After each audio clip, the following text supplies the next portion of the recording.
महाराज जी कृपया समझाएं, जब किसी की मृत्यु कम आयु में होती है तो उसकी श्वासें उतनी ही थी, ऐसा उतने, माने? हाँ बिल्कुल उतने ही।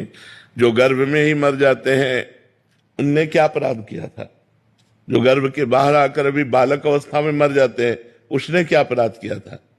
तो पूर्व से ये निर्धारित है कि वो गर्भ में ही मरेगा। महिलाएं महाराज जी ये करवा चौथ का व्रत फिर किस उद्देश्य से रखती हैं? ये तो बहुत छोटे मोटे बातें हैं, ये गांव गली वाली बातें। ये अनुष्ठान किसी की मृत्यु को थोड़ी बचा सकते। करवा चौथ किसी की मृत्यु को बचा लेगी? आयु जब पूर्ण होती है तो देखो, गंगा जी अपने हाथ से अपने पुत्र को लेकर के गंगा में फेंक देती थी जिंदा। लोग तो मरा फेंकते हैं गंगा जी में, वो जिंदा फेंक देती थी गंगा जी। 7 पुत्र पैदा होते ही गंगा जी में फेंक देती थी। क्यों? क्योंकि उनकी आयु इतनी थी। उनको पता था वो अष्ट वसु में 7 जो थे उनको जन्म लेते ही मुक्त करना था। तो उन्होंने कह दिया था शांतनु से कि आप प्रश्न नहीं करोगे हमसे। उठाया और जिंदा गंगा जी में फेंक दिया। वो मरे और वसु रूप को प्राप्त हो गए।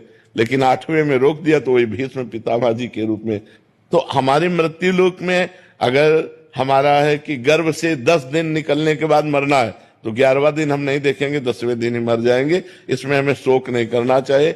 ये तो बिल्कुल पक्का समझो, जो विधना ने लिख दिया 6ठे राव के अंक, राई घटे न तिल बढ़े रहुरे जीव निशंक। जितना लिखा है उतना ही जिएंगे, इसके आगे नहीं। महाराज जी जैसे हम महिलाएं जो व्रत रखती हैं पुत्रों के लिए या पति के लिए, उसके बाद भी ये बहुत छोटा सा सपोर्ट है। जैसे हमारी आयु 10 वर्ष है, अब हमको कोई विघ्न छोटा मोटा आने वाला है, माँ व्रत कर रही तो उसका जुकाम ठीक हो जाएगा, उसको बुखार नहीं, उसको चबेटा नहीं लगेगा, उसको चोट नहीं लगेगी। मृत्यु का निश्चित टाइम होता है, उसे रोका नहीं जा सकता। हाँ, अब जैसे मृत्यु योग लग रहा है, अभी मृत्यु नहीं है तो मृत्युंजय जप करो कट जाएगा।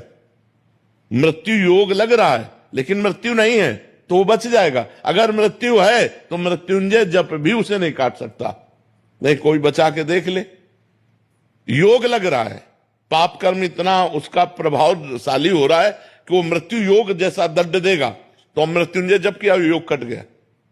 आयु नहीं, आयु अगर समाप्त हो गई है तो फिर समाप्त ही हो गई है, फिर उसे नहीं बढ़ाया जा सकता। नहीं, भगवान राम जी अपने पिता दशरथ जी को जीवित कर लेते और माता कौशल्या वैधव्य ना होती। विचार करो, यहां जो जन्मा राइट टाइम जब आया उसको यहां से जाना पड़ेगा। बिल्कुल कोई भी व्रत नियम संयम उसे नहीं रोक सकता।